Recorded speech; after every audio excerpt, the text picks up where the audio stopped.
Esu Andrėjas Korkto. Esu 20 metų amžiaus, 162 cm ūgio, su rudais plaukais ir rudomis akimis. Gimiau Skrebėnų miestelyje, Jonavos rajone, Didžiojoje Lietuvos kunigaikštijoje. Šiuo metu sėdžiu kalėjime. Kalėjimų sargas man davė popieros, tai pradėsiu atpasakoti savo istoriją. Lietuva yra senas kraštas, kurio teritorija įvairiais laikotarpiais keitėsi. Kai buvau dar mažas berniukas, Lenkijos sandrauga, unija ir didžioji Lietuvos kunigaikštystė tapo dalis Prūsijos ir Rusijos ir mano šalis dingo nuo žemėlapių. Per visą Europą šalys bandė didinti savo teritoriją, plėsti savo imperijas. Didžiausios tuo metu buvo Prancūzija, Britanija ir Rusija. Mažosios šalys, kaip Austrija, Šveicarija, Italija, Ispanija ir Portugalija, sudarė sutartis su didžiosiomis šalimis, kad apsisaugoti nuo užpuolimų ir okupacijos arba priverstinio prijungimo prie jų teritorijų. 1807 metais Prancūzijos vadas Napoleonas susitaikė su Rusija, pasirašydamas su ja Tilsit taikos sutartį.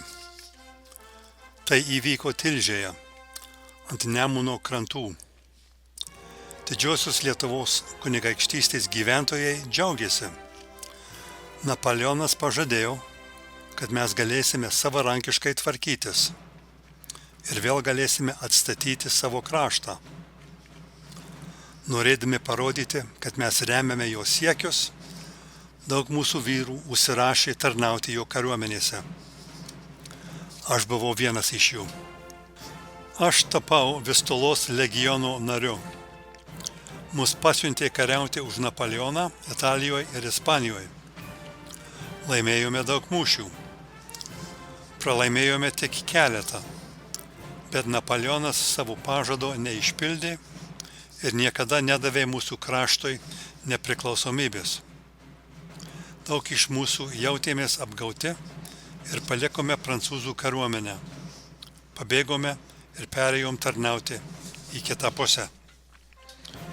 Aš nepabėgau, bet likau tarnauti Vistulos legione. Nors mūsų legionas laimėjome daug mūšių, vis dėlto Britai mus pagavo ir paėmė į belaisvę per kovas Ispanijoje ir Italijoje. Rugpjūčio 10 dieną 1810 metais Portsmouth, Anglija. Mūsų kalėjimas yra sename laive, kuris stovi Anglijoje, Portsmouth mieste. Gyvenimo sąlygos yra baisios. Gyvename nuolatinėje tamsumoje, kur drėgna ir nešvaru. Žiemą baisiai šalame ir visuomet trūksta maisto. Esame alkani. Retkarčiais pasitaiko mūsų atjaučiantis sargas, bet daugumas yra mums žiaurus. Išgirdau, kad yra viena galimybė, kaip ištrūkti iš šio baisaus kalėjimo. Britai ieško vyrų, kurie prisijungtų prie jų kariuomenės. Rytoj atvyks jų atstovas ir pradės registruoti. Aš jau nusprendžiau prisirašyti. Neturiu ką prarasti. Rugpjūčio 11 1810 metai. Britų kariuomenės atstovas mane prirašė prie De Watteville pulko. Mums pažadėjo maisto ir gerų drabužių. Taip pat galėsime lankyti mokyklą, kurioje tie, kurie nemoka, išmoks skaityti ir rašyti. Atitarnavus 7 metus, jei norėsiu, galėsiu grįžti namo. Iki tada reikės kovoti. Bet juk aš tą ir darau visą savo gyvenimą. Pirmiausia, mus siunčia į Siciliją. Ten bus šilta. Balandžio 6 diena 1813 metai. Ispanija. Jau 3 metai, kai tarnauju De Watteville pulke. Dalyvavome daugelyje kovų Italijoje ir Ispanijoje. Bet dar ne laikas grįžti namo. Kadies uoste mus įsodino į 6 laivus ir išplaukėme į Kanadą. Ten vyksta karas tarp Britanijos ir Amerikos. Mūsų pulkas aukštai vertinamas. Gerai pasirodėme kovose prieš Napoleoną Ispanijoje. Bet Napoleonas pradėjo pralaimėti šį karą ir Britai nutarė, kad mūsų pulkas reikalingesnis Šiaurės Amerikoje. Kol plaukėme, truputį papasakosiu apie mūsų pulką. Mūsų savininkas yra turtingas šveicaras vardu Louis de Watteville. Mūsų pulkas pavadintas jo vardu. Mūsų karininkai yra šveicarai, bet paprasti kareiviai yra iš įvairių šalių Europoje. Italijos, Prancūzijos, Rusijos, Vokietijos, Lenkijos, Didžiosios Lietuvos kunigaikštystės. Mūsų pulką pagal sutartį Britai paskyrė kariauti už Britaniją, kadangi jiems trūksta karių vienu kartu kariauti ir prieš Napoleoną, ir prieš Amerikonus. Pulke esame didelis skaičius lietuvių. Kai kurie iš mūsų buvome kaliniai, kiti pabėgome iš Napoleono kariuomenės ir prisijungėme prie Britų. Mūsų karininkams nėra svarbu, kaip mes čia atsiradome. Į visus mus žiūri vienodai. Amerika pradėjo karą prieš Britaniją, nes Britai užblokavo prancūzų uostus Amerikoje ir Amerikos laivai nebegali įplaukti pasiimti prekių. Nors Britanija pralaimėjo karą per Amerikos revoliuciją, Britai vis tiek stabdo Amerikos laivus tarptautiniuose vandenyse ir iš jų pašalino jūreivius, kurie pabėgo iš Britų karinio laivyno. Amerikai rūpi plėstis į vakarus, kurie ketina sustabdyti Britų ginklų teikimą vietiniams gyventojams, tai Amerikos indėnams. Pasižiūrėjau į žemėlapį. Kanados didžiulis kraštas. Kaip galėsime apginti tokias platybes? Nėra daug kelių ant žemės. Tai atrodo, kad reikės plaukti didžiąją Lauryno upe iki Ontarijo ežero. Birželio 7 diena 1813 metai Kvebeko miestas. Dažniausiai neturiu laimės, bet šiandien kitokia diena. Atplaukėme į Kvebeko miestą. Laimingai greitai persirgome jūros liga, bet tolimesnių pasekmių. Pirmą sustojome Halifaxe.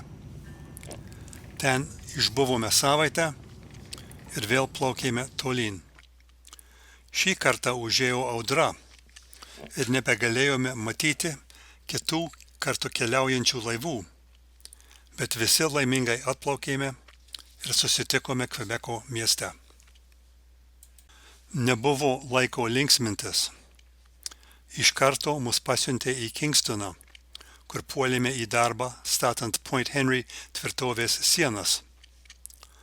Lauryno upėje pilna verpetų.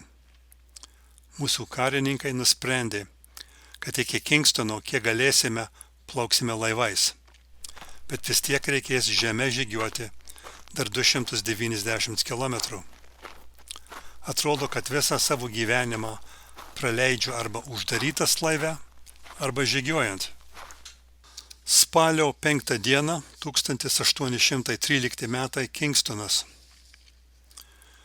Mus pasiekė baisi žinia. Mano draugus Mykolą Paulus ir Mykolą Dabusevičių sugavo amerikonai.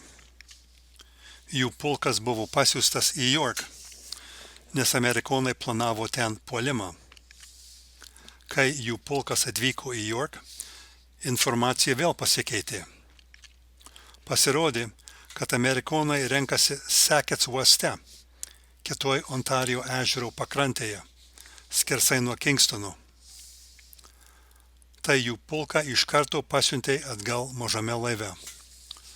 Palyda, kuri normaliai juos gintų, nespėjo atvykti ir amerikonai juos pagavo. Tik 44 vyrams pasisekė pabėgti. Girdėjome, kad visus kitus nužygiavo į kalėjimus Pittsfield vietovėje, Massachusetts valstijoje. Tai labai blogos žinios. Šie pulkai buvo mūsų pajėgiausi. Kai kurie turėjo didelius, stiprius vyrus, kuriuos naudojome puolimams. Kiti mažesni ir greitesni vyrai buvo naudojami žvalgybai. Dabar turėsime viską pertvarkyti. Gal ir aš pabandysiu prie jų prisirašyti. Gegužės 8 diena, 1814 metai, Kingstonas. Tiek daug atsitiko nuo pereito karto, kai rašiau. Adomas Sakolskis mirė ir 6 kariai iš didžiosios Lietuvos kunigaikštystės pabėgo iš kariuomenės. Tikriausiai į Ameriką, nes jinai taip arti prie Kingstono. Mes toliau dirbame prie Point Henry tvirtovės statybos. Darbas sunkus ir nuobodus, bet kai baigsime, suteiks mums saugumo. Šiąnakt negaliu miegoti.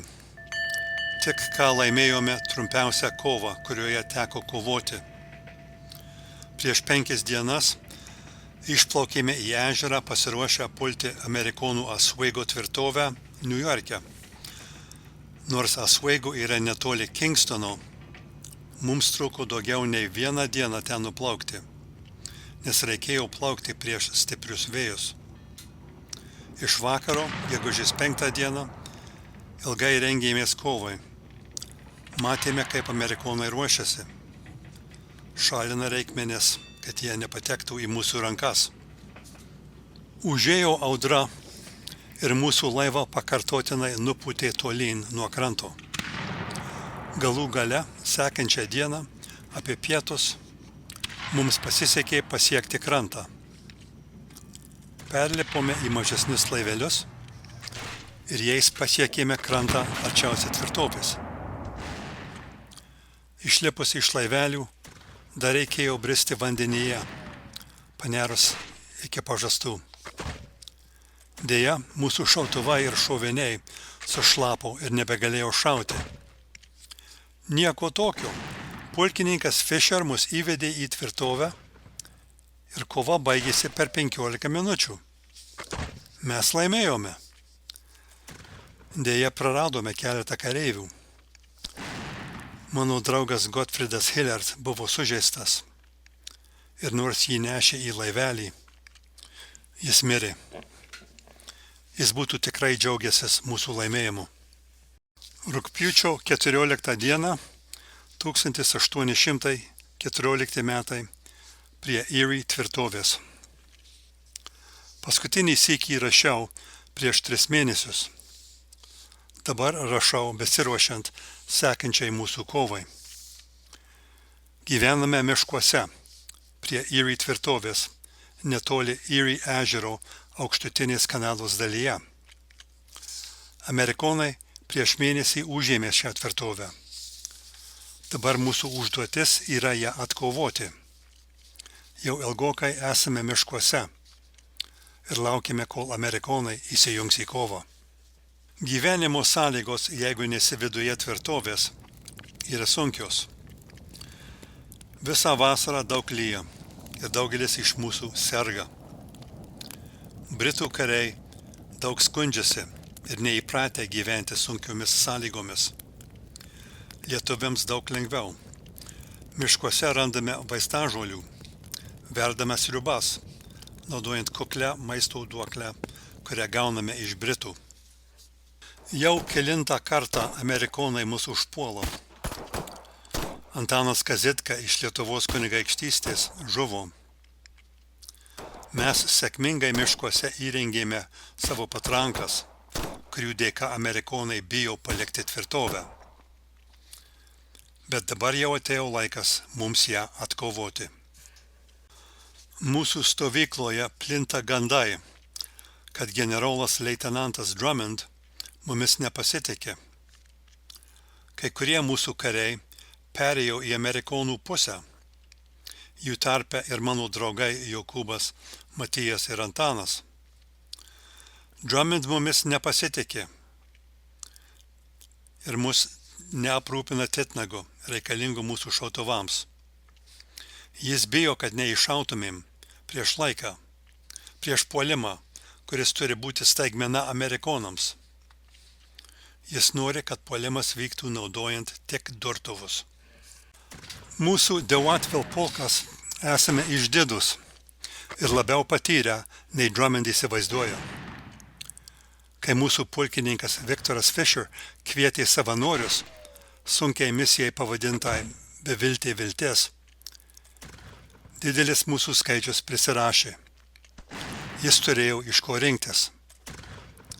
Misija reikalavo, kad tvirtovę pultumėm iš upės pusės, užlipus labai statų krantą, ir kad nuginkluotumėm amerikonus kalno viršūnėje. Pulkininkas Fisher tuo pačiu metu su likusiais kariais vykdys puolimą iš pietų pusės. Mums reikės įveikti aukštas sienas, naudojant kopėčius. Dabar jau tamsu, beveik 2 valandą ryto. Turiu eiti. Rugpjūčio 15, 1814 metai prie Erie tvirtovės. Kova baigėsi ir grįžome į savo mišką.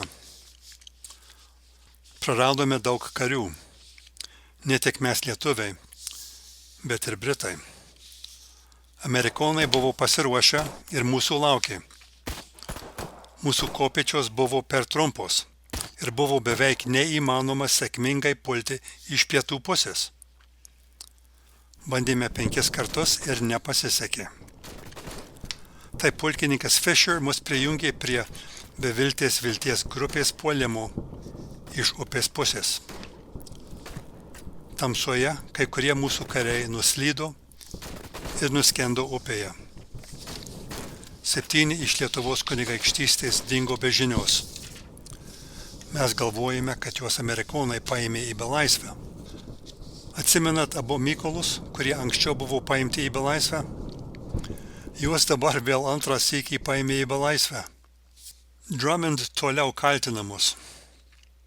Jis turėtų pergalvoti savo nevykusius kovos planus.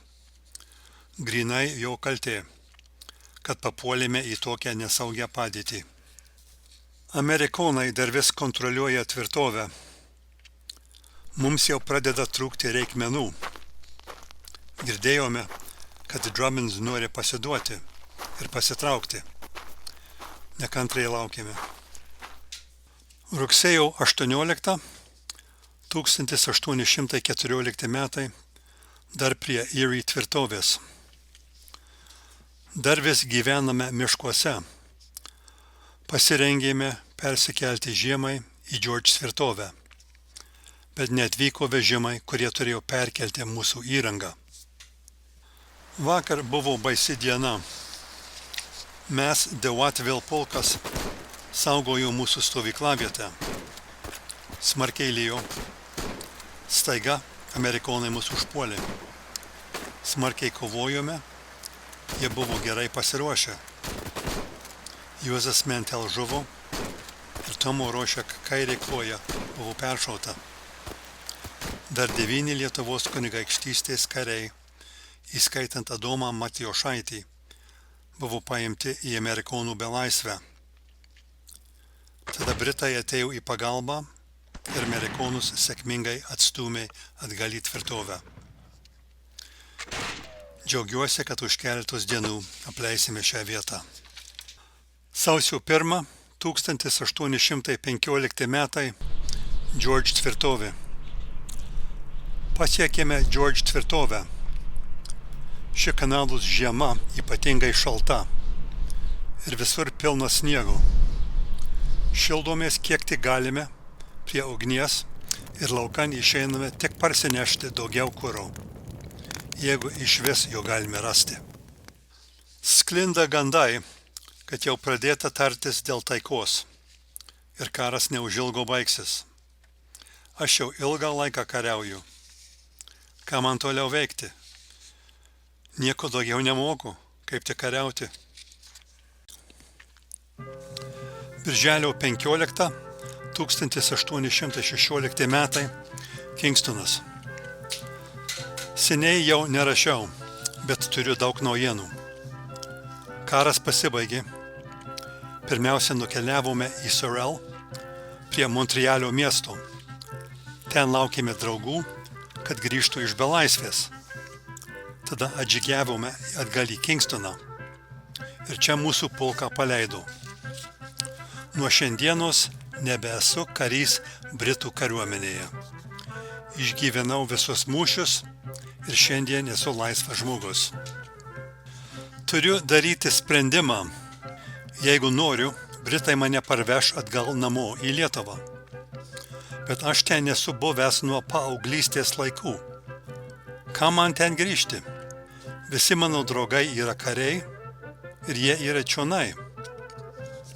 Britai man dovanotų 100 akrų žemės, kad galėčiau ūkininkauti Kanadoje. Tai būtų miškais apaugę žemės ir man reiktų juos iškirsti ir paruošti žemę ūkininkavimui. Nesu ūkininkas. Man reikia daugiau nuotykių, nei sėdėti ir žiūrėti, kaip iš žemės dygsta kviečiai. Pakeliui į Montrealį sutikau škotą, Lordą Selkirk.